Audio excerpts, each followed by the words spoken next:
Thank you all again so much for being here. Thank you to our amazing panelists for being here. Thank you to our supporters, our sponsors, our committee members, our board members, our trustees for being here.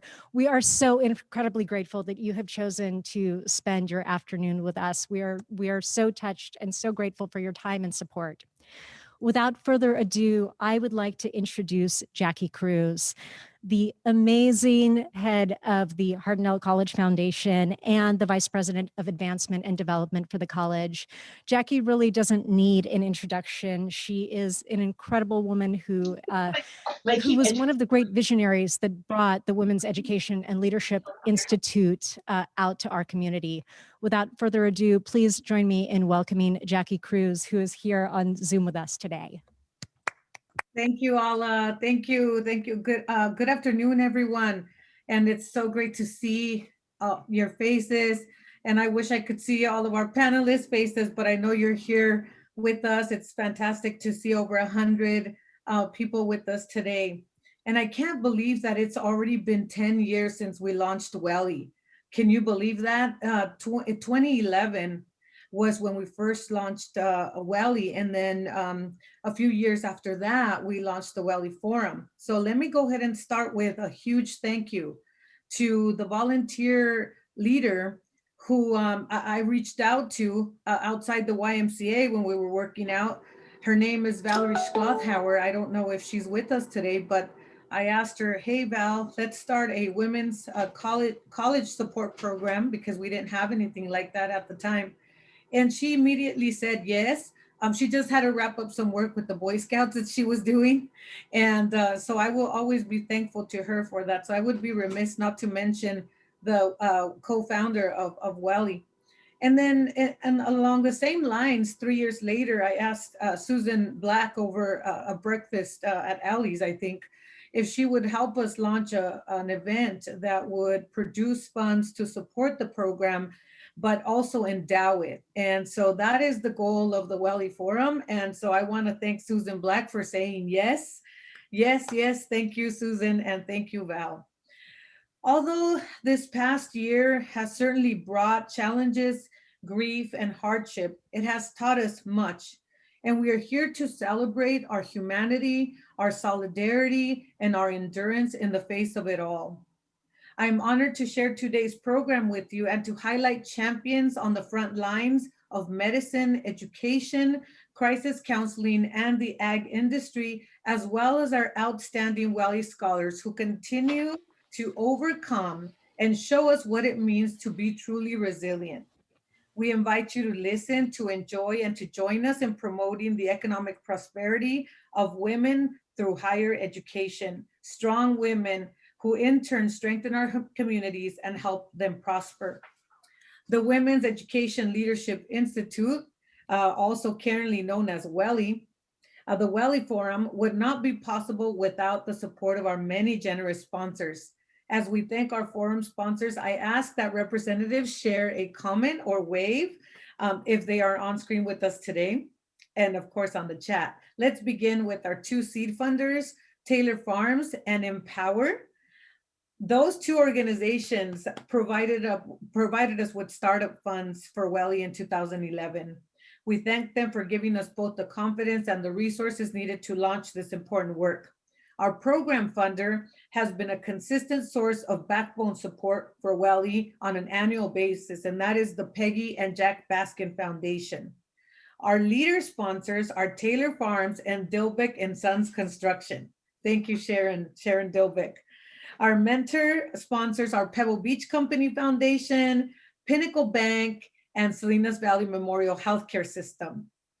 We are equally grateful for our coach sponsors, Alla & Co., Chevron, Andrea, and Granite Construction. And our WELI Club sponsors are Cypress Studios, David and Susan Gill, Sturdy Oil, Genesis Freight Lines, KION. And we would also like to recognize our WELI Circle donors. These are individuals giving $1,000 each year for WELI. That's Lucille Serrano, Patricia Donahue, Dr. Deborah Kazmar, Adrian Laurent, Kimberly Burgess, Jim and Karen Fano, Jean Hurd, Susan Black, Mary Alicia McRae, Monica Tovar, and Stephanie Smith. Thank you so much. As we were heading into the 2021 school year, we knew that we would not be able to come together in person for our WELI Forum. We were sad, disappointed.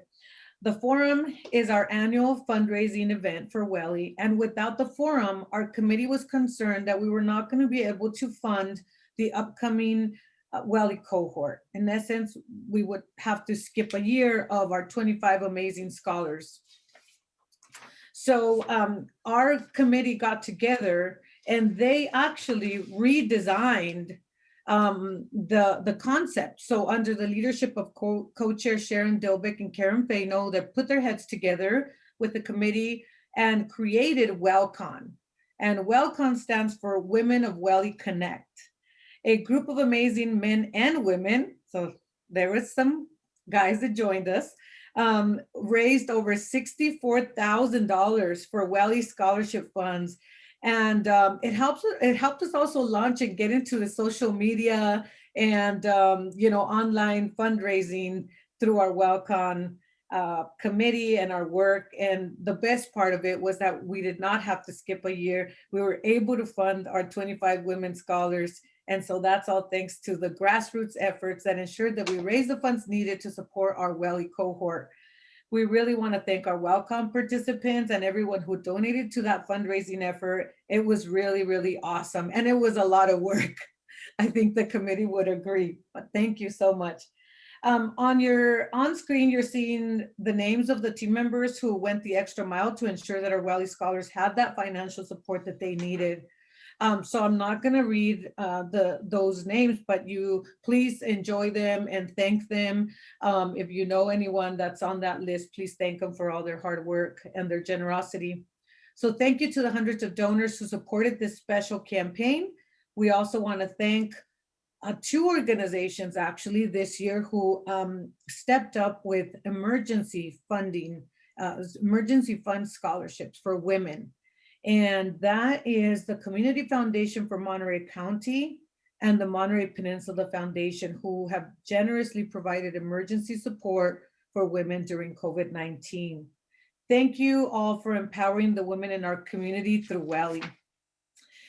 Of course, we want to thank our WELI Forum Committee, members of the Women's Education and Leadership Institute Forum, gave their time to plan this important event, and without them we would not be here. So I want to make sure we thank them. And I also want to thank the speakers for our panel discussion today: Carla Spencer, Christy Fliss, Joanne Greathead, and Dr. Carol Kimbrough, joined by the amazing moderator, Adrian Laurent.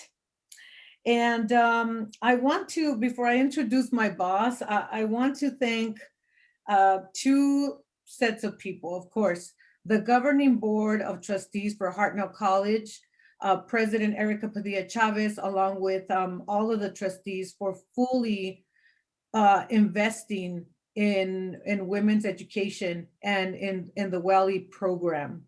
And I also want to thank the Hartnell College Foundation Board of Directors, because without their support, we wouldn't have been able to launch this. And every year they dedicate time, energy, effort to continuing this work.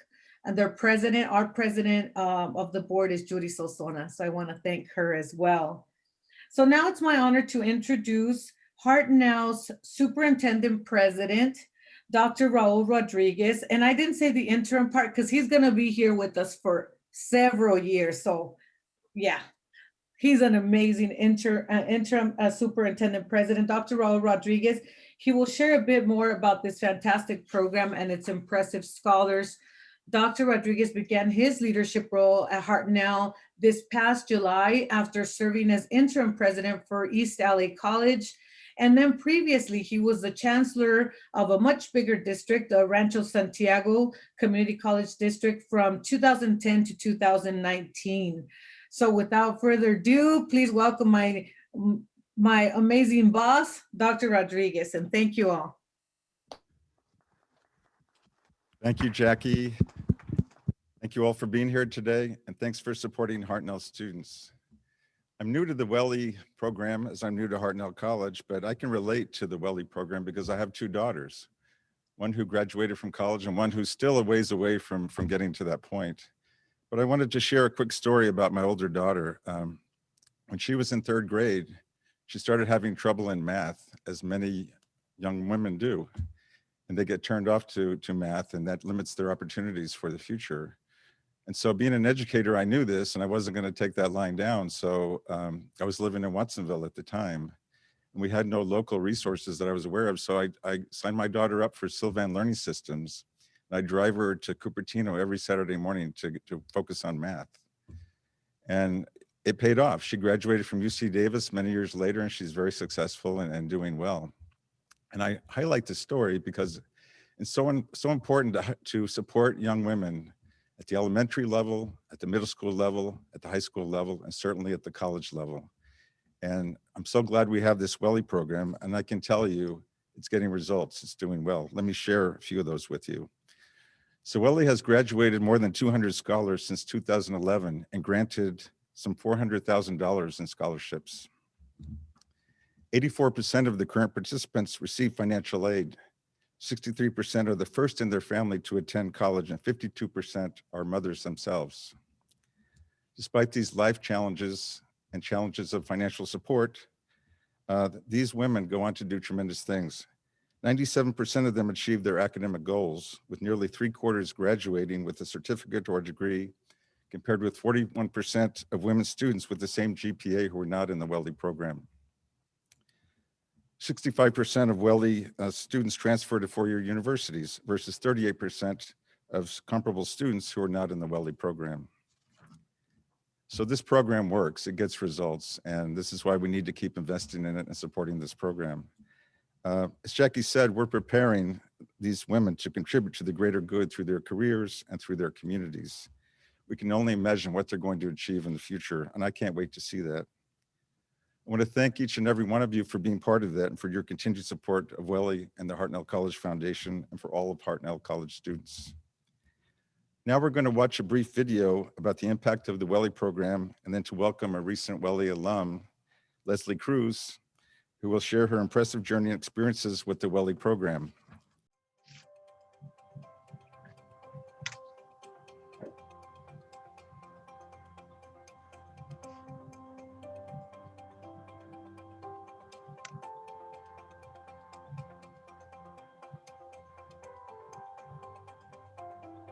Sometimes to just have someone hear you out and recognize that you're worth it,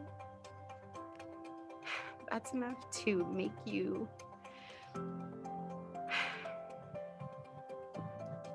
stronger. The WELI program, it's a great program. It's an opportunity for women to be supported and fully supported. You know, it just embraces women, it empowers women, and it really develops the qualities that women need to become future leaders.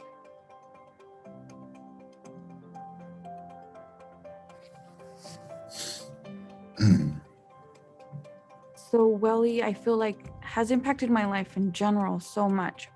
But one day I will be able to give a different life to my daughter than I had, because of the things that I learned when I came to Hartnell and when I went through the WELI program, and because of the people that I met. WELI just launched me into this whole new life that I didn't even know existed, and has given me these tools and these skills that one day I'm going to teach my daughter to be her best self, to enjoy life, to love life earlier than I did, and not wait till she's 30 years old to make life happen. It wasn't only about financial stability that was provided with the scholarship, but also the mentorship that would throughout help me to become a greater leader. WELI is an absolute gift. If you have an education, you have something to fall back on. When you are a confident, educated woman, there isn't anything you can't do. And it's a gift that no one can ever take away from you. And WELI is doing this for young women that would not have a chance if it wasn't for WELI. I came back to school when I was 30, after having just a few various jobs and realizing I needed a career that I could support my family long term. I applied at Hartnell, not knowing what I was doing. I needed the financial support, so I applied for scholarships, and that's when WELI sort of came into my life, and it brought a lot to me with financial help, support, and friendship too. They are given mentorship throughout the journey. They're given a scholarship. They have a community that is with them and behind them and supporting them in every way.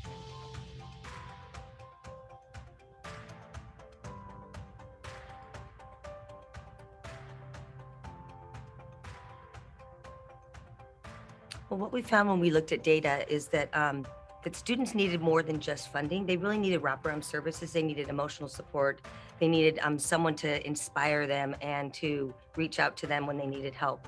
So we felt like a mentorship piece of it would be really, really important. And after we started retrieving the data and talking to the scholars, we realized that that was probably the most important part of the Women's Educational Leadership Institute. My mentor, Ms. Maribel, has been a constant reminder that I could do anything that I put my head into.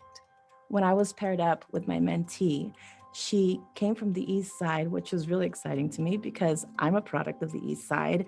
And when you see her going to school and I find out she's working for a nonprofit in our East Side at an after-school program, you know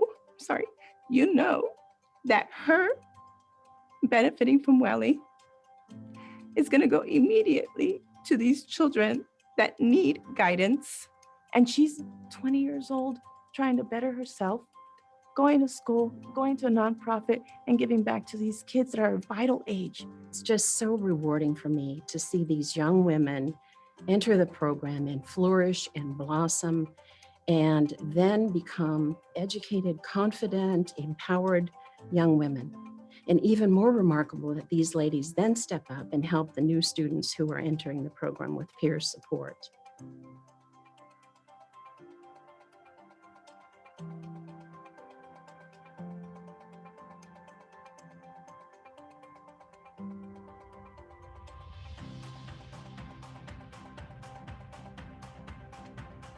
I would just like to thank WELI and everybody that puts all the hard work into developing this program. There's a lot of behind the scenes that now as a mentor, I get to see everything it takes from everyone in the community and here at Heart Now to keep it going. And I am greatly appreciative.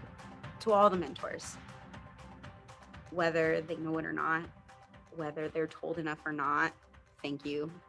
Because honestly, you guys have changed lives and it's beautiful. You may not see it. I may not be able to describe it to you, but my deepest gratitude, because you can't see the mountains that are being moved because of your mentorship and your guidance and your wisdom. But you're an incredible person for having the heart to pour into someone else, to share with them, to hear them and encourage them. Thank you.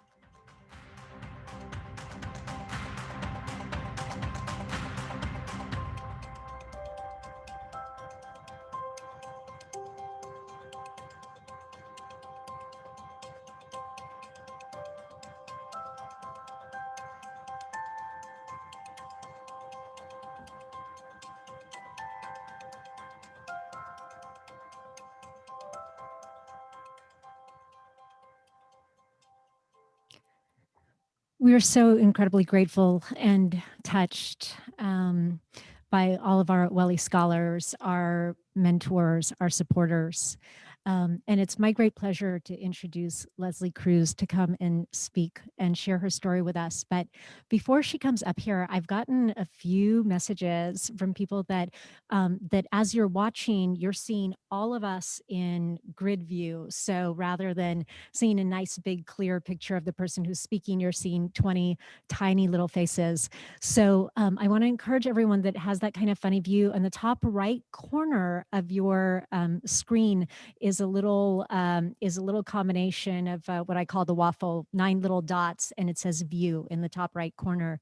And in that view, you can choose speaker view, which will then ensure that the main camera that we would like for you to see is the main one that is on your screen rather than all of us at the same time. So hopefully that helps everybody see what we would love for you to see. And now, without further ado, please help me welcome Leslie Cruz. Thank you. Hello, everyone. My name is Leslie Cruz, and it's a great honor to be here representing all of the WELI ladies. My story begins in an indigenous part of Mexico where I spent only a couple of months before being brought to the US. Growing up as a low-income first-generation student was a blur. I did not feel out of place because my whole life I've been surrounded by the low-income undocumented community. As the eldest daughter, by the age of 10, I took full responsibility of looking after my sister, getting her ready to school, walking her to school, then walking to mine, even on rainy days, making her breakfast, and sometimes even dinner while my parents worked long days to provide for us financially. My parents have always been strict with my studies, since this is one of the many reasons why they left everything behind. Because of this, I was motivated to be more involved in school. This led me to participating in honor courses since middle school, being involved in sports, competing in skill assessments at the state level for medical assistant courses in high school, and graduating as Student of the Year from my regional occupations class, all while being a third co-parent to my sister. Although teachers, counselors, and family members reinforced the idea that I reinforced the reality of success I was having, it still felt like I wasn't accomplishing a thing. I began to feel very confused when I started to receive acceptance letters from universities which I had intended to apply.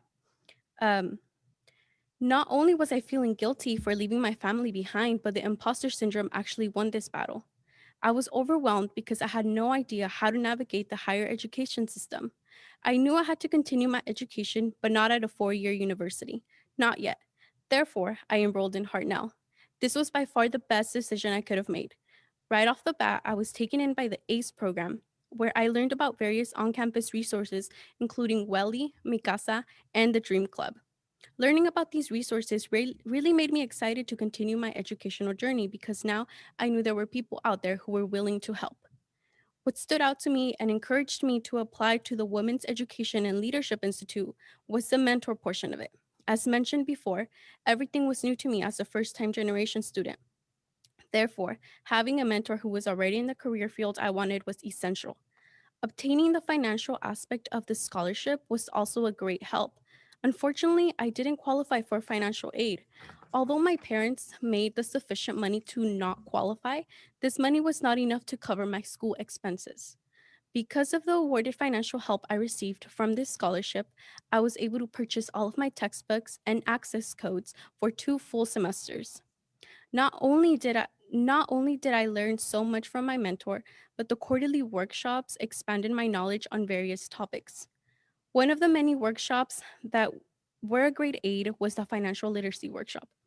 This was a great opportunity to learn about credit, budgeting, and debt. This was only one of the many amazing workshops we received. Another important workshop was the self-love workshop, which for a woman, it is always important to develop this relationship with herself. Being in this cohort, surrounded by all these amazing, motivated, and successful women, felt like home. I will always be extremely grateful for all of the help and support I received from all of the WELI coordinators and directors. Because of WELI, previously mentioned resources, and my hunger for academic success, I was able to graduate from Hartnell last semester with the perfect GPA, which earned me a spot on the president's list, all while being a full-time student, a student ambassador, and being involved on various various on-campus school activities. Um, I am now waiting on responses from nursing schools where I will obtain my bachelor's degree in nursing. After this, I hope to land a position in the mother baby unit where I will be able to provide my services to women and help them make the transition to motherhood. If my path can inspire at least one woman, I will feel more than accomplished, which is why I plan on becoming a mentor or philanthropist myself as soon as I can. To continue to support the dreams of women just like Welly supported mine and many others. As one of my great role models once said, there is no limit to what we as women can achieve. And now I would like to welcome the Immigrants Rising Catalyst and current WELI student, Mari Carmen Gonzalez. Thank you, everyone.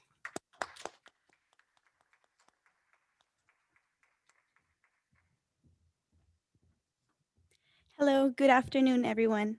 My name is Mari Carmen Gonzalez. I am a second year at Harnell College. I'm a proud Latina woman, and I am undocumented and unafraid. First and foremost, I want to thank God for the opportunity that He has given me to stand here with all of you today and share my journey as an undocumented Latina woman. My journey begins at the age of 6 when I migrated with my parents to the American dreamland, a dream that my parents will build to have a better future for my siblings and I. Who would have known that after all the tears I cried, leaving the other part of my family in Mexico, those tears were a sign of the resilience I had inside me. Being bullied in elementary school for not speaking English was extremely painful. The language barrier affected my academic performance as I wasn't able to communicate and complete my academic studies. I will never forget those long nights until midnight with my dad as he helped me finish my homework, knowing that he had to wake up 3 hours later to go to work.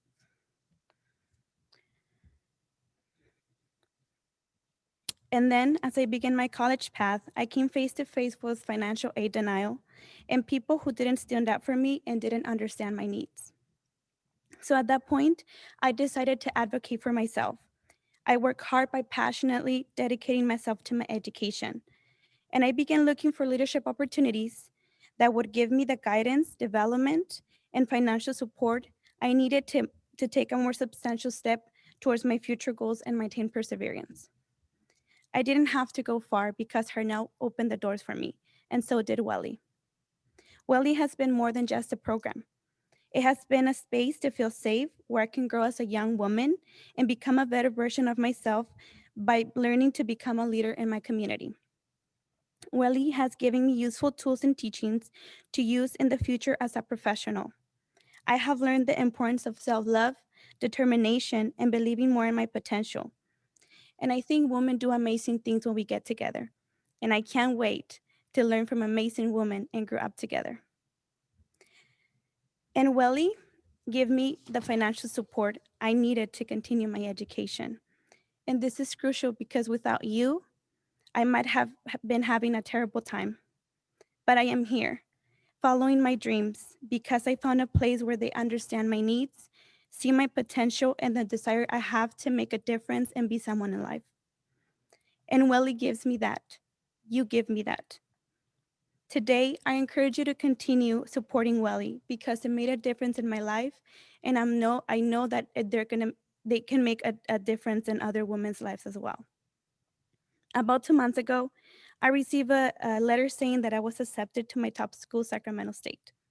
I am very excited to continue my journey and become the woman I want to be in the future. And as I transition to Sacramento State and begin my marketing career, I stand firm in maintaining my courage and confidence as I continue my journey. For me, it all starts with learning the right skills and wanting to do it. With my degree, my college education, and mentorship from Welly, I will be equipped to make my dreams a reality and give back to my community one day. I am delighted to be part of a space where women excel and succeed. We are destined to be great, and I want to show what a young, undocumented Latina woman can do. Thank you.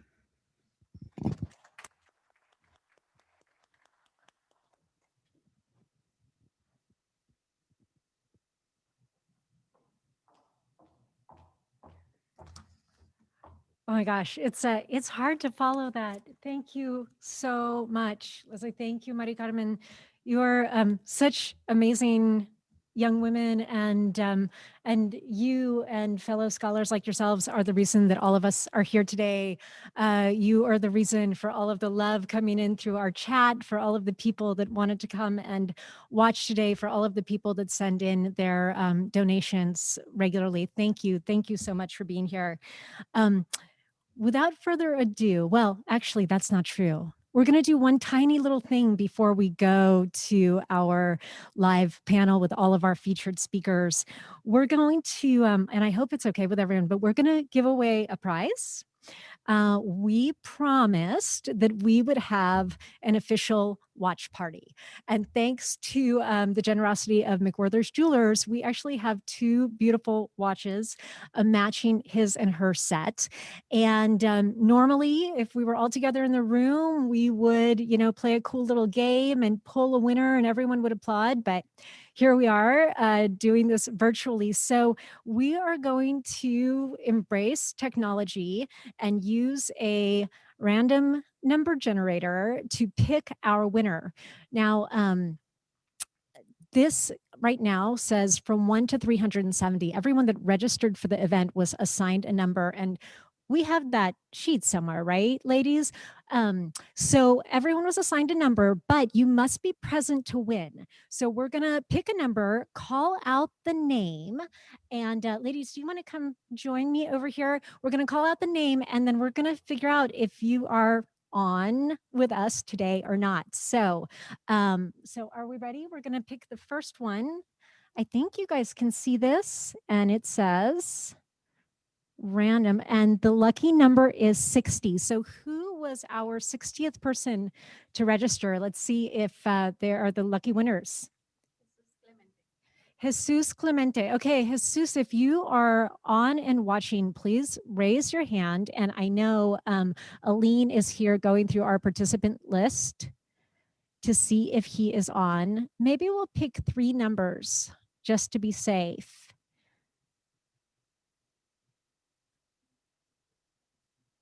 Okay, so we're going to pick 2 more numbers in order, and then we will notify the winner. We'll pick the first 3 names that come up, and then we'll notify the first person that was actually in attendance today. So our second runner-up is number 304. Who's that? All the way at the end. I feel like we need a little drum roll or something going on here. I know, exactly. I know. I've tried to do a drum roll before. I can't fake it. So who's number 304? Tina Barlucker, one of our original committee members for Party in the Library. Is Tina here? Tina must be here. Let's see. Okay, so Tina, if you're here, raise your hand. And we're going to pick one more number just to be safe.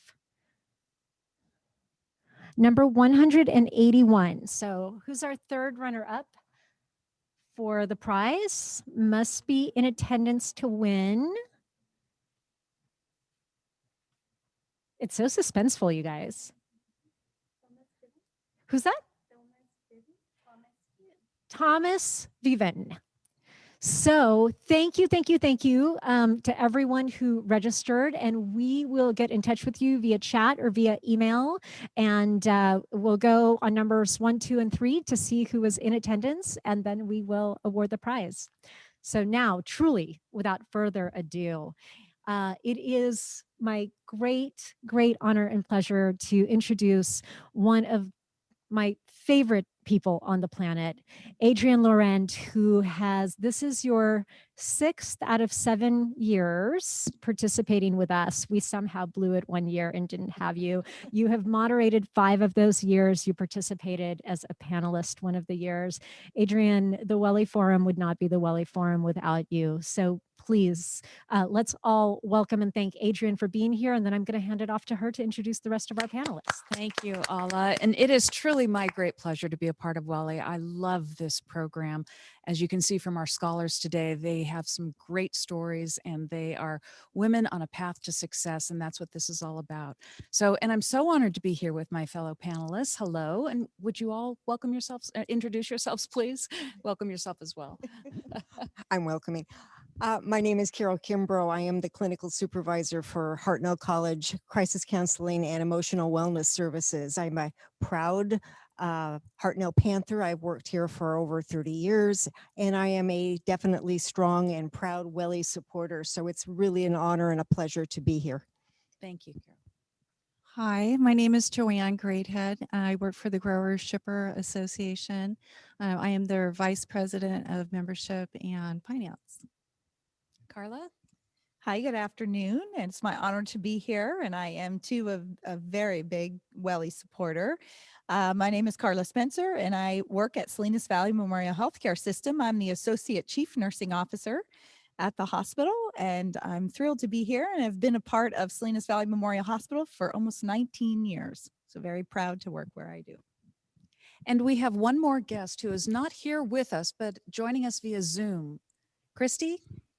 Hello, everyone. I'm Christy Fliss. I am one of our education sales leaders, as well as head of women at Zoom, and actually helped to kick off our education vertical. So it is an honor to be here with you all today, as all things women empowerment and education and higher education is my absolute passion. Thank you so much. So let's begin. We can all remember back to about 1 year ago, before COVID hit like it has. Tell me, where were you when our world came to a screeching halt? Carol?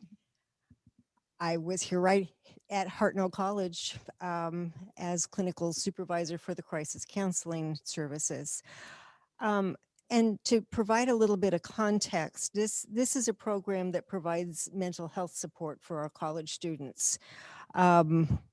When we think about the college years, there are a number of problems that oftentimes arise. In our particular case with Hartnell students, we know that a number of them, as we've just heard, are the first in their family to attend college. And while that is a concept that oftentimes family members embrace, they may not have the ability to support that concept in terms of they still expect their daughters or sons to maintain part-time or even full-time jobs while they're full-time in academics. They may need to care for younger siblings or older family members. They oftentimes have financial challenges.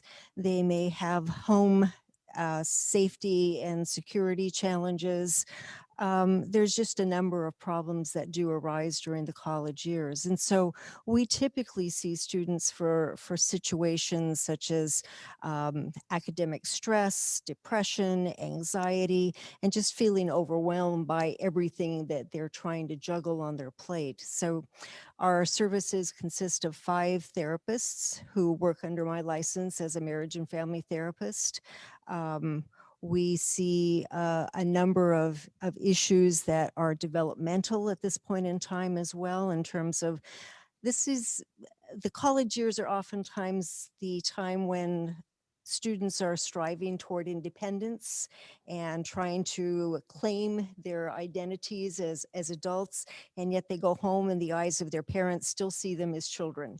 And so Hartnell and the college environment really underscores their strivings toward adulthood. And when COVID hit, that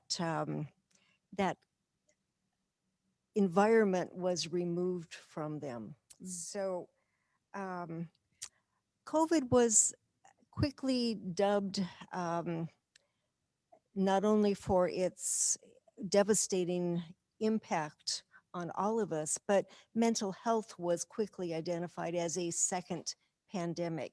And so we started seeing a number of cases that were related to what we would call COVID stress. We were also required to shelter in place. And we know, of course, from research, how devastating isolation can be on us human beings because we need social interactions. And so oftentimes we found students that were now being isolated, and we all can relate to that isolation. We had to give up certain kinds of relationships, or we might be in an environment that was actually home is not always safe for everybody. And so we started seeing rises in domestic violence situations, family conflict, that degree of safe space that we oftentimes see in relationships quickly disappeared. And so there was no privacy. There was no ways that we could get away, quote unquote, from the people that we were sheltering in place with. And we were also concerned about extended family members. So for me particularly, And I can probably share this feeling with every instructor that works at Hartnell, as well as many of our administrative staff and support staff. All of a sudden, we could not meet. And so we were a year ago seeing all of our clients, our students, virtually on a face-to-face basis. And now all of a sudden, you can't do that anymore. Right. And so we had to very quickly shift into online delivery mode. And for therapists, I'm not a big fan of online. Some unique challenges with that. So many Yeah. challenges, privacy, confidentiality, somebody in the family walking in the middle of a very, very private discussion. Would our students yet embrace, now if they're doing online education and online homework, would they even consider another online venue to get help for themselves? And so, yes, we faced a number of issues in terms of immediately converting from face-to-face to online services. Yeah, number of challenges, and your world intensified only after COVID. Joanne, how about you? Take us back a year.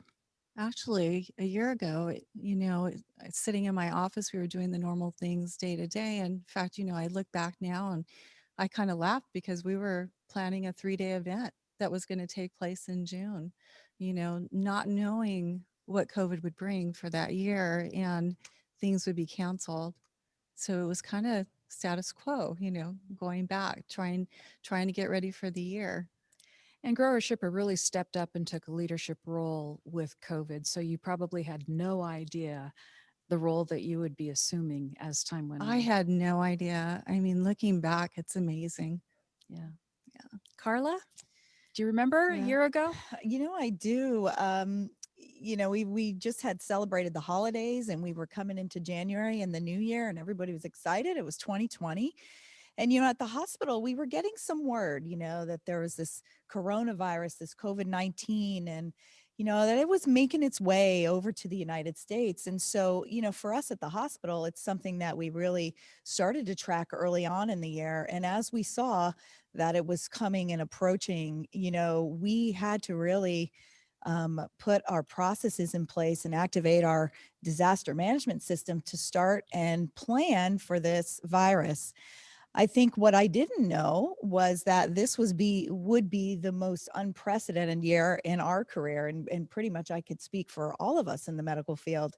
This was a year where there were so many unique challenges for all of us.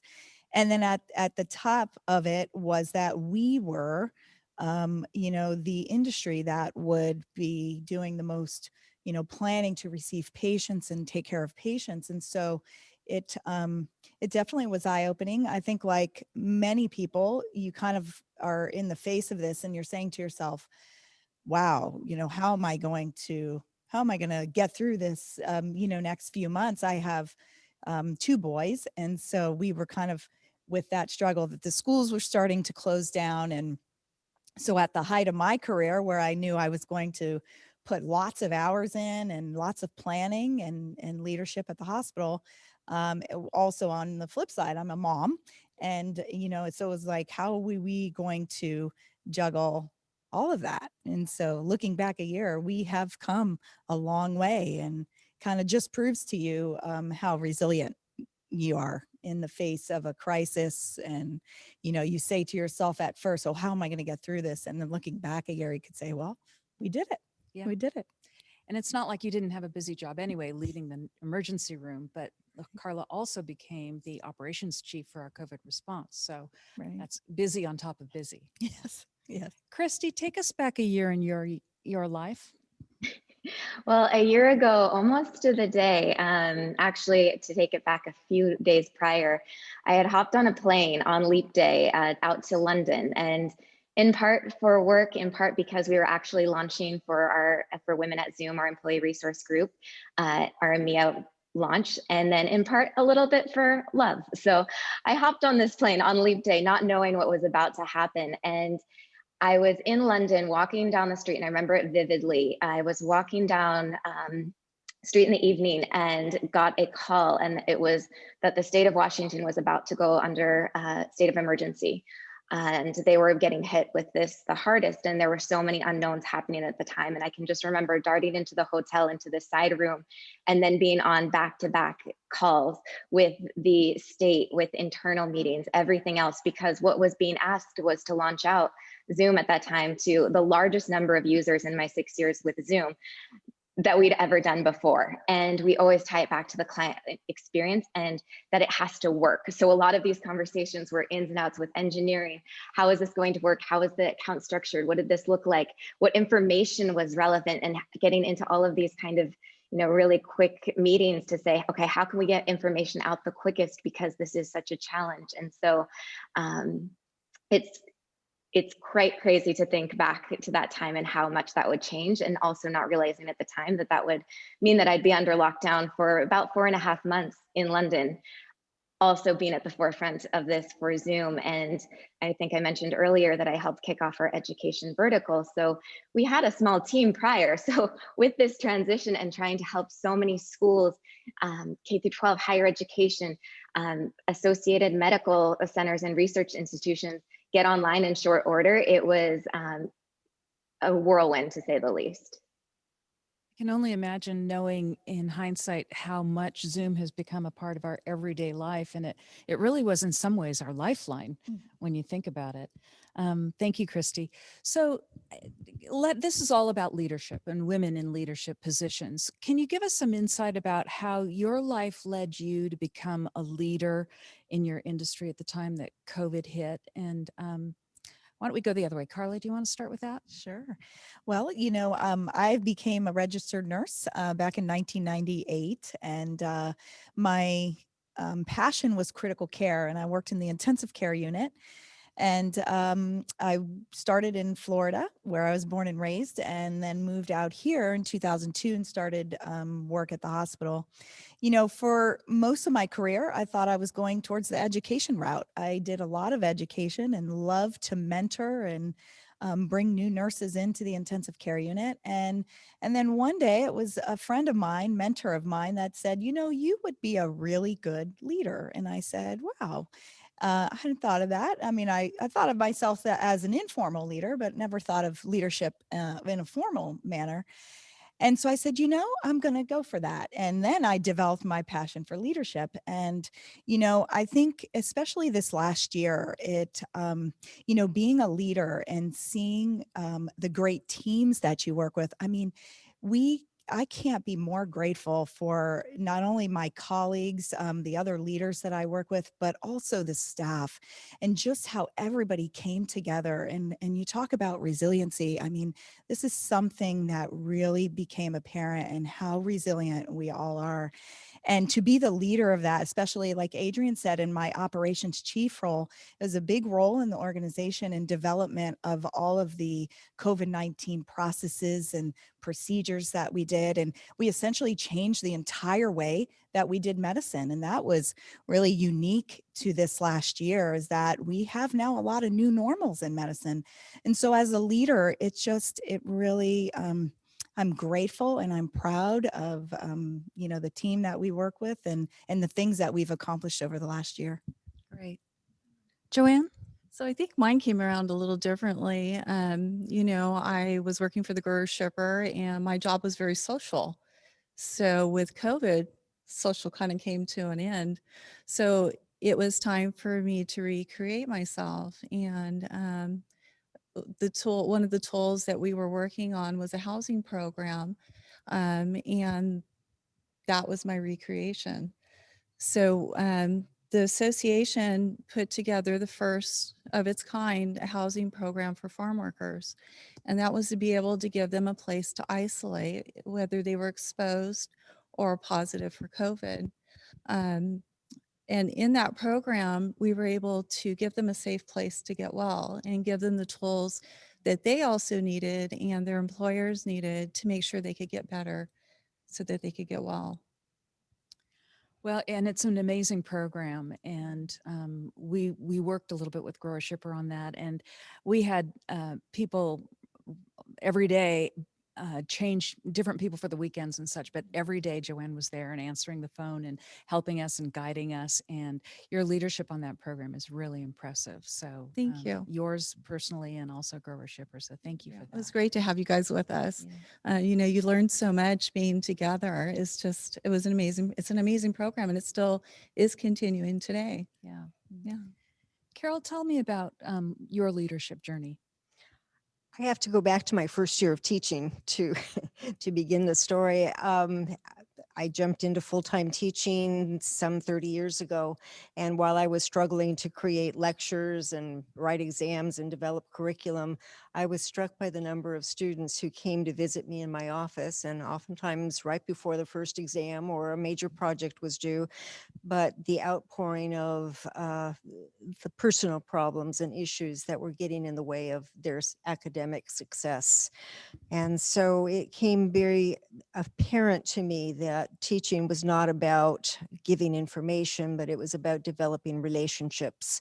And those relationships could make the difference between whether a student would succeed and develop their educational plan and reach their dreams, or whether they would become discouraged and drop out.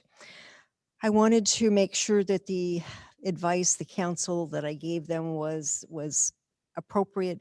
We did not have any mental health programs here at the time. So I took it upon myself to go back to school, to go finish graduate studies in my psychology degree area, and went through internship and state board exams and got my license, and was fortunate in that I was able to teach while I was doing all of this. I worked for a number of years in nonprofits in the community. I developed my own private practice, and eventually some very astute leaders of Hartnell College approached me about developing a mental health program for our students because of their recognition of the mental health issues that our students were going through. And so we developed the crisis counseling emotional wellness program, started out with 2 interns and has now developed into a body of 5 who work under my license and supervision. So it has been a journey, and I'm just so proud of Hartnell for being so knowledgeable and supportive of their student population. It's almost hard to believe that there was a time when there was not a mental health aspect to what the offerings are at any college campus. And so your journey is really amazing. You had such dedication and foresight to see the need, go after your own credentials to make it happen. And then that's wonderful. Christy, tell us about your leadership journey. It's been a journey. Ways to sum this up, I don't think I can quite sum it up because it's multifaceted. And what I will say is that, you know, I grew up in not always a easygoing environment, a lot of challenges that, you know, I think we can all relate to in where my home environments and sometimes school environment, things weren't safe. And that really, I think, did tie into a lot of the factors. Like I ended up studying psychology with a focus on interpersonal relations in college. I was taking on these kind of leadership roles in different capacities, seeing the need to improve something and to lift others' voices up. And I think a lot of it stems from that place of coming from a place of empathy and active listening and understanding and going, well, wait, why is this the way it is? It doesn't have to be that way. And there's a lot of systems that have been built that are really not supportive for well-being and health and well-being. And I think back to even my own journey as a student in school, and we did not have a great mental health program at the time. And so it meant that if you got pulled into the office, something was wrong with you. And that was a very different message at the time, where it's like, no, this is something is wrong with the environment. So all that to say is that it led me into numerous different places. And what I want to share, I think, with the group today is that my leadership journey at Zoom changed a lot as well over this past year, because it shifted from being, okay, we're delivering happiness for our clients and sales driven, et cetera, and so forth, but really just for my team to go, are you okay? Let's make sure that you're doing okay. Let's focus. Let's take a moment to breathe. Let's, really caring about the individual. And I have to say, halfway through the year, I was very concerned about a number of individuals on my team going, you have to sleep, you have to take care of each other, because we're not, it was just so nonstop. And you'd get on these calls to know if you didn't get a hold of somebody, then maybe they wouldn't be able to provide these services. And so that was weighing on everyone's minds. So it shifted in the way that I led for my education team, but it also really shifted in the way that I led for Women at Zoom. We started to launch out with a program for our Women at Zoom leaders that actually branched out for Women at Zoom as a whole, and looking forward to bringing that to the company as a whole. But focuses and sessions that were on things like breath and body work, meditation, writing and reflection, and even just a time to check in and chat with other women about what is present for you in this moment. No expectations. So we actually started building these out in the day. So you'd have these things where you'd have back-to-back meetings, Zoom meetings, and I'm sure you're all familiar with that fatigue that is associated, but breaking that up with these sessions where it was a focus on taking the time for you. And we as women, a lot of times don't take the time for ourselves. And we give to so many different other avenues, that to take that moment to check in, to know that you're not alone, and to know that you can do the hard things and you don't have to do them alone. And so that's how we shifted a lot of the programming and a lot of the things that we were providing over this year. And I am so grateful to be part of it. And I'm so inspired every day by hearing from our wonderful women globally across the organization. And again, being that support network for each other. That's really interesting. And, I have so much respect for your company to do that. And I think Christy hit on 3 key items for leadership: empathy, understanding, and active listening. And, those are key. As you look back on the last year, is there anything that stood out that really surprised you beyond everything else that was the norm for 2020? But was there anything that was unexpected or surprising that hit you? And why don't we start with you this time? So for me, I think it was really the human aspect of what was going on. When we started this housing program, there was no manual for COVID. So you're really searching and building with a team to try to figure out what were the best steps to take. And, the piece that I found is that we could supply tools to help people to get better, but you can't control the human body. So what that poor person was going through, trying to get better and making sure we were really dialed in and listening to help them and learning as fast as we could, right? And it was crazy at times. There were times I remember, I was on call 24/7. Phone calls would be coming in the middle of the night, or, it was, you were there to help. And having that energy to do it, you realize now looking back that, where did I get, I was working on less sleep, but thrilled to be doing the program to help others. Mm-hmm. So I think, there were challenges, surprises, rewards. Sure. Yeah. Yeah. Good. I could add a little bit to that too. I think as healthcare providers and being a registered nurse and, just kind of speaking for a lot of us in the medical field, it's something that we have a passion to do. We have a passion to help people. We see people at their worst, and, we thrive and we have great resiliency. And I think one of the things that surprised me was how much, because I don't think we thought of that at the beginning in terms of how much this would actually affect our healthcare workers working at the bedside when I speak about resiliency and mental health. And one of the things that we really focused on was that resiliency and mental health. And we brought in professionals to help our staff deal with the tragedy that we were seeing, because I don't think any of us thought at the beginning that this would be different than what we see every day. There are days in the medical field that are really wonderful, and we see people leave the hospital and that you've been a part of that care. And then days that are not so wonderful, in fact, tragic, and we see lots of tragedy, and somehow we're able to, take care of ourselves. Well, this kind of proved differently this year, in the last year. And one of the things we learned is just how much healthcare workers need help in mental health and self-care and self-awareness to know that we have to take care of ourselves too, because that's going to make us better in the long run. The other thing I think was very unexpected for me was the fact that the schools were going to close. Never in a million years that I thought that my kids were going to be home utilizing Zoom and other platforms for school. And so I think, you know, both my husband and I had to really take a step back and say, how are we going to do this and support this? And so I have to say, and so grateful to my husband, who's my best friend and amazing. And I think together, you know, we got through it, but it was definitely unexpected. Yeah, definitely. Who would have thought we'd be in a world where schools closed, right? Yeah. Carol, what was unexpected for you? The kinds of cases that we began to see changed.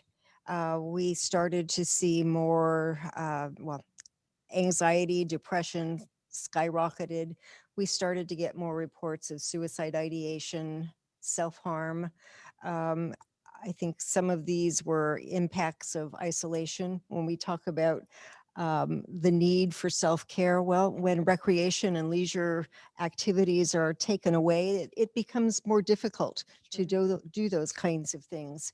And so I've been, although we've been struggling with a more complicated and serious caseload, what's really struck me is the resiliency of a number of the leaders in the field, but also the generosity of our community and how they have stepped forward to contribute in just so many levels and so many venues. So that's been a phenomenal, unexpected delight. Yeah, yeah. And Christy, please tell us, what was it that maybe was most unexpected or surprising for you?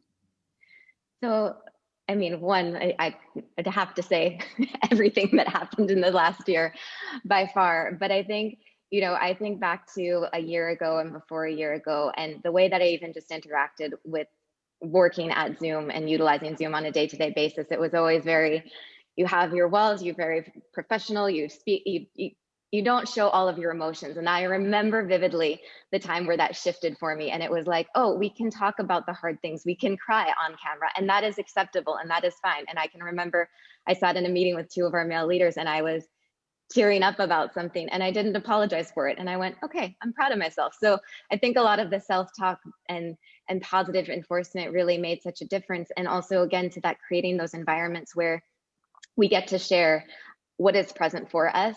And I think what surprised me out of that is how stepping into your light and how having your voice and speaking your truth really does make an impactful difference.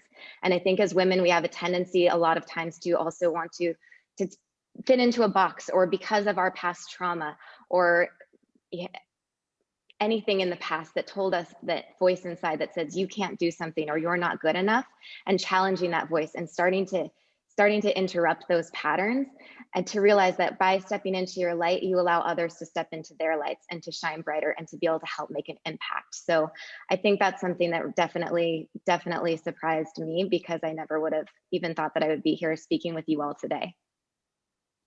Some great nuggets in there, Christy. Again, you know, stepping into your light allows others to step into theirs. And thank you very much for that. We're going to take a short break. The conversation's going to continue, so please don't go anywhere. But let's hear from Alla. I'm so sorry to stop us mid-conversation. I'm trying to kind of hold back tears, and I have goosebumps, and I want to just keep going. But we promised everyone that we would close around 1 o'clock. So I want to share with all of our guests who are here watching that our amazing panel has actually agreed to hang out with us until 1:30 instead of 1 o'clock. But I know that we promised that we would be done at 1. So if you need to log off, we will send you a recording after this. So you'll get to watch, you'll get to learn more about the amazing women. But before we send anybody home, I do want to just encourage everyone to please click the donate link at hartnellfoundation.org and make a donation to sponsor a Welly Scholar and to support our program. I know we mentioned it very briefly, but it costs $2,500 to completely change the life of one of our our WELI scholars. $2,500 includes life skills, a scholarship, support, mentoring, a cohort of other students that are there by each other's sides to make sure that the women in our program achieve their most amazing and highest potential. But it's not just about $2,500 gifts. You know, $50 helps pay for a textbook or hours of childcare. $500 covers a semester of support for our scholars. So wherever you can give, whether it's a $2,500 gift or a $25 gift or a $25,000 gift, and we have people that support at all of those ranges, please take a minute, click. Nothing is going to feel better today than making that donation, I promise you.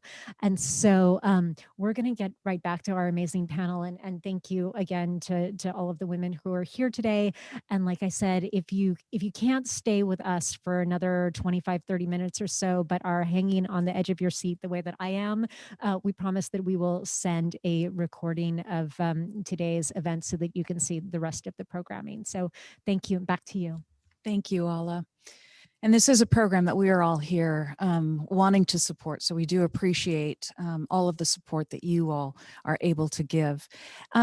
Speaking of support, words of wisdom. What words of wisdom might you have for any WELI scholars who are wanting to go into your field? Carol, let's start with you.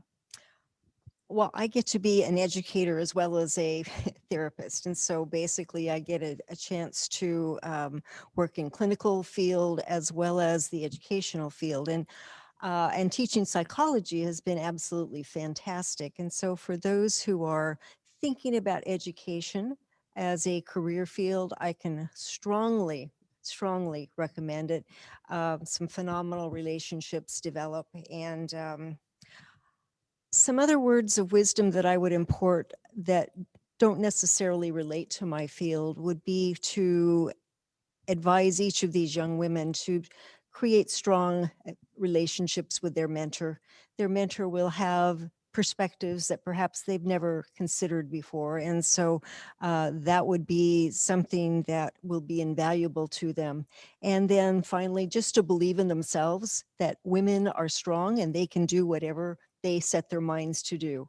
And so believe in yourself. Good advice. That's great. Joanne? And I totally agree with her. You know, you have to be open to trying new things, and you have to be flexible, because, you know, as you start going down your career path, it sometimes changes and you don't see what's going to be coming at you in a year, and you should experience it and try it, and they'll do wonderful. You can attest to how quickly things can change, right? So quickly.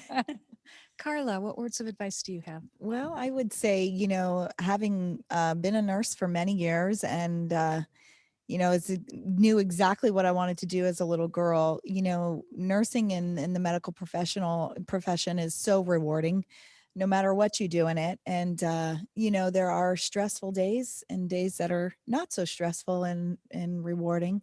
And I would say just, you know, like, believe in yourself and know that if you enter the medical field, that you're entering a field that is going to bring you much joy for many years, and that we need more nurses. So. Yes, we do. Christy, what are your words of wisdom? I would say, let's see, definitely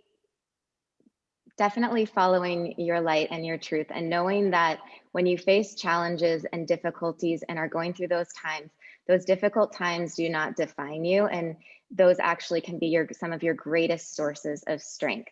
So know that wherever you are on your life journey, that it is whatever you are going through, you can do the hard things. You do not have to do them alone, and you are stronger than you know. And also, with that said, life gets to be fun and you get to have fun.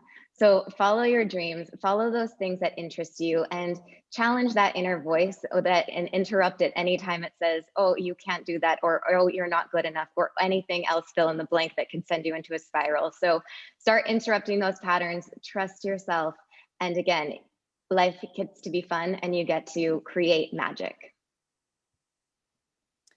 You're all in the business of creating magic in a way, aren't you? Was there a moment when all of the work that you had to do to equip yourself to deal with COVID and your industry in the midst of COVID, when it all felt like it was worthwhile, when you could look back and have a positive feeling from it all? Carla? I would say I'm in that moment right now. You know, as things are getting better and we're hopeful and we see lots of changes in what's happening in the hospital and in the county as a whole, I think right now we can sit back and really reflect and be proud of what we did. I had a meeting earlier today with the senior leaders, nurse leaders in the hospital. And, you know, we sat there just talking about things that we've accomplished over the last year. And, you know, one of my colleagues had mentioned this program that we did where we were reaching out to the elderly, and they were going out to homes to the elderly at first when things were shut down and bringing food and things. And I thought to myself, wow, I forgot that. And then it occurred to me, wow, we did so many things over the last year. So I think now that the stress level is a little less than it was a few months back, now is the time that we can sit and reflect and be grateful for everything that we did, not only for the patients in the hospital, but for our community at large. And, you know, just enjoy a little bit of the moment and hope we continue on the same trend. Yeah. Joanne, what was your moment? You know, I think there's just so many of them when you think back. It's like, you know, we were in the heart of COVID, you know, trying to educate, trying to, you know, find the extra masks that, you know, the farm workers could be wearing, vaccines. There's so many, but, you know, when I had to really kind of sit on this one for a little bit, but looking back, I think my biggest reward was, I don't know for a long time if I realized how bad COVID was. And it hit me one day. We had a gentleman that had been in our housing program and he just wasn't doing well. And he was taken by ambulance to the hospital. And you started to realize how much you were connected to these people. I've never met them. They've never met me, but they're part of me. Little by little, he got a lot worse and he got a lot better. And he came back to the program and he went home. And, you know, that was a big day for us. We were all celebrating, you know, it was a really big day. And that's when you realized what was really happening, right? And it was just, yeah, it was worth it. Yeah. Carol? I think a number of moments.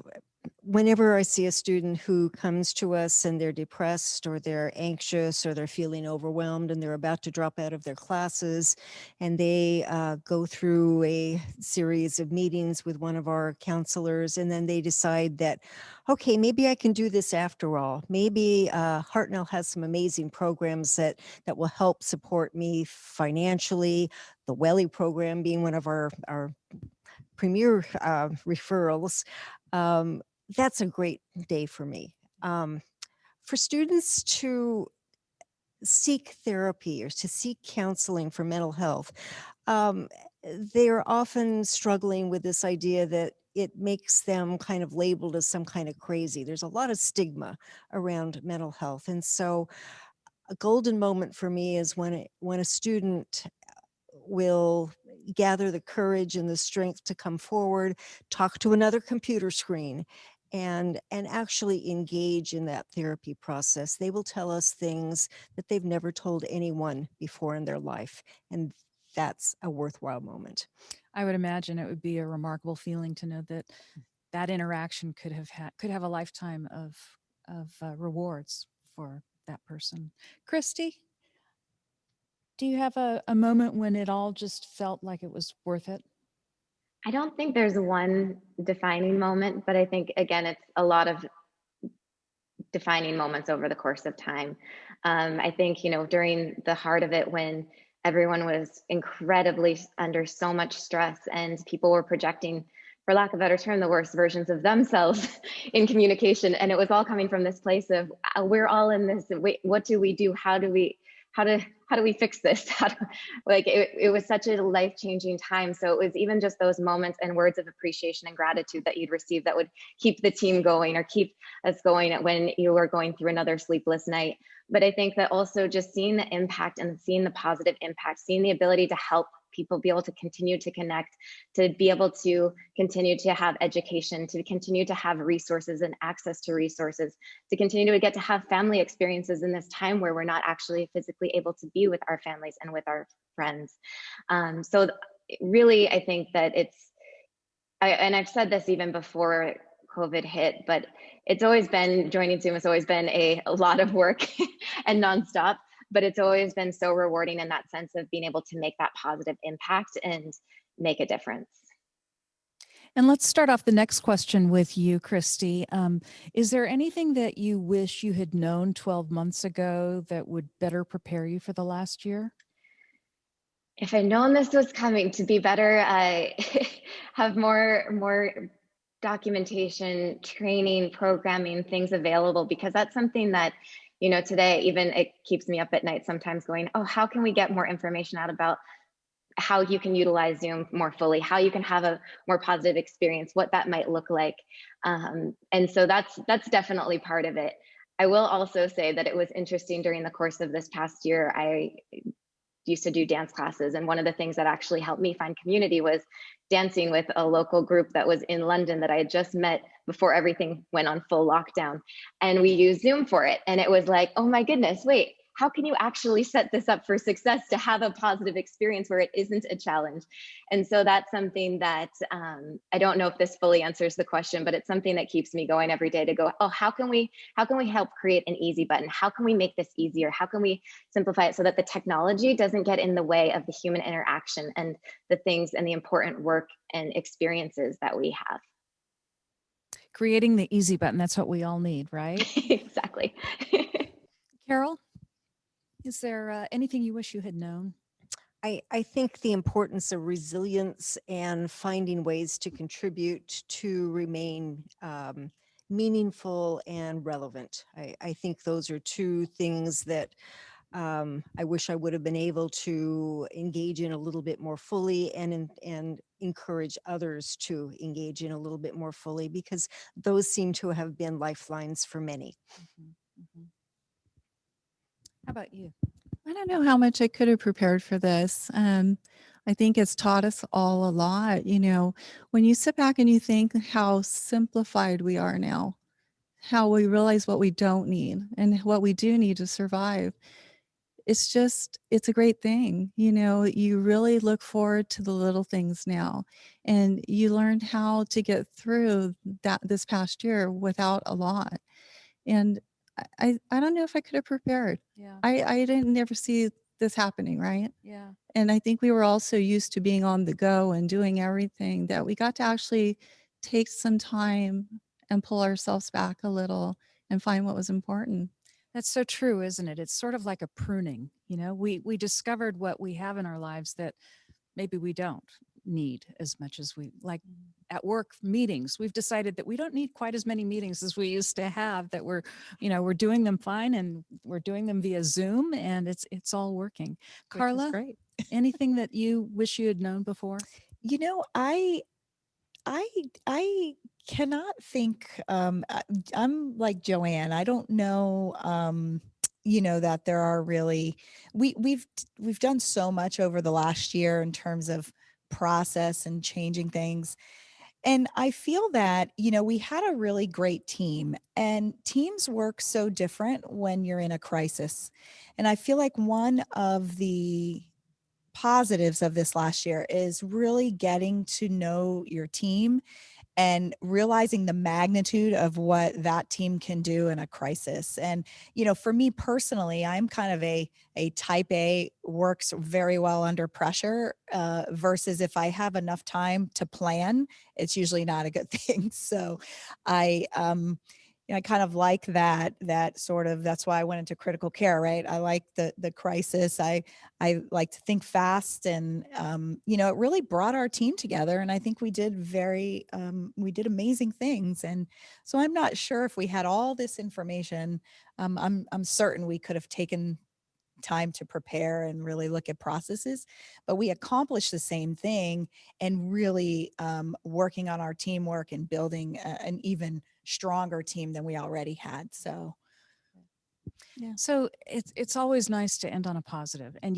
each touched on a number of small wins, some big wins that you have seen over the last year. But if there is one silver lining that you could point to that was brought about by this pandemic, what would it be? Carol, do you want to start with that? I don't think that we are going to ever return back to normal as the time before COVID. I think that we will take technology forward with us. We will have fewer meetings. We will still engage in Zoom meetings and utilize that.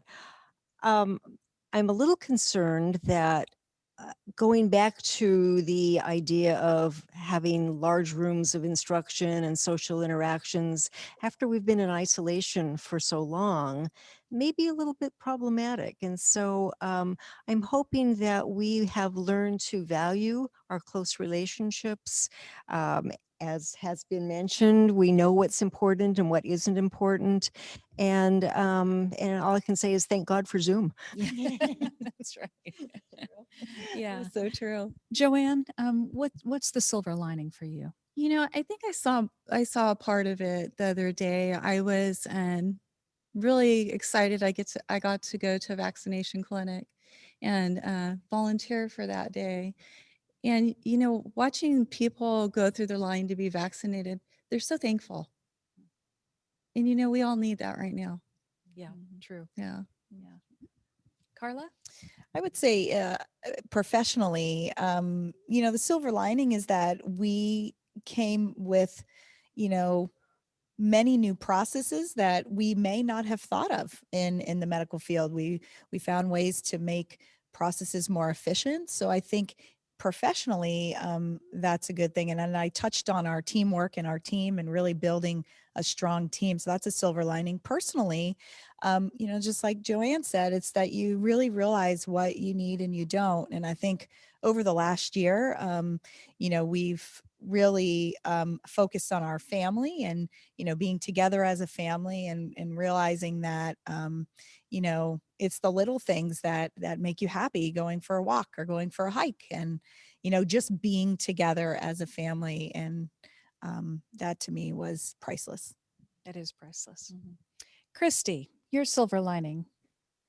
I think definitely that time to, again, refocus on what matters. So kind of echoing similar to what's been said of refocusing on what matters and what actually makes a difference, and then appreciating those moments, appreciating, how often before we would take for granted time with family, time with friends, time to go out and enjoy music outside or go to something. And the fact that all of that was taken away, it really made us kind of face and turn inward and really face head on things that we might have, not done before, but really refocusing on those things that do matter. And I think the other silver lining of this is that focus on wellness and well-being and actual truly, what does that mean for your health, for your mental well-being? And that shift of, if you focus on those things first and foremost, everything else falls into place. And so that for me would definitely be my silver lining. And it's something that I am so grateful with the women at Zoom group that I get to work with and to see their light shine every day and to talk through this and even reflect back on a year ago themselves today and how their lives have changed and how we've again been able to be and create this really strong support network, which normally you'd only get in in-person scenarios and situations. So being able to do that virtually, I think was definitely a huge silver lining. Well, it has been such a pleasure for me. I have learned something from every one of you today, and this has been inspiring on top of inspiring from our WELI scholars earlier today. So thank you all for joining us and sharing your thoughts and ideas and opening your hearts and talking about the last year. I know I can speak for everybody who's watching to say thank you very much for your contributions, and let's look forward to a good next year. Yeah. Allah?